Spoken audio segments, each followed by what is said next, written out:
12 গোলে জিতেও মাঠ নিয়ে অভিযোগ বাটলারের।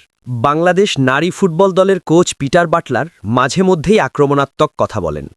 কখনো সংবাদ মাধ্যমকে আক্রমণ করেন, কখনো আবার নিজ দলের ফুটবলারদের।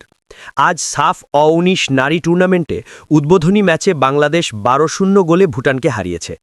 এরপরও ম্যাচ পরবর্তী সংবাদ সম্মেলনে মাঠ নিয়ে বিস্তর অভিযোগ করেছেন।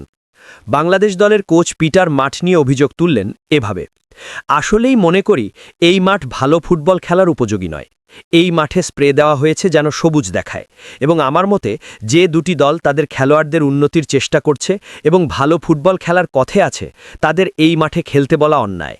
আমি কারো দিকে অভিযোগের আঙুল তুলছি না, শুধু বলতে চাই এই মাঠ যথেষ্ট মানসম্পন্ন নয়। আজ দুপুরে খেলা শুরুর পরই মাঠের বেহাল অবস্থা দৃশ্যমান ছিল। অনেক জায়গায় ঘাস নেই, এবড়ো-থেবড়ো পরিস্থিতি। কখনো বল অতিরিক্ত বাউন্স হয়, আবার কখনো অল্প গতিতে আসে। বাংলাদেশ 12 গোলে জিতলেও ফুটবলাররা মাঠে অনেক কঠিন সময় কাটিয়েছেন। এ নিয়ে তিনি বলেন, আমি বলবো না দারুণ এবং ভালো খেলেছি, কেননা এই মাঠে আপনি ভালো ফুটবল খেলতে পারবেন না। তবে আমি মনে করি আমরা কন্ডিশনের সাথে ভালোভাবে মানিয়ে নিতে পেরেছি। ভুটানকে 12-0 গোলে হারালেও এই ম্যাচে কোনো ইনজুরি হয়নি, এটাও বড় তৃপ্তি বাটলারের। বাংলাদেশের পরবর্তী ম্যাচ 2 ফেব্রুয়ারি ভারতের বিপক্ষে।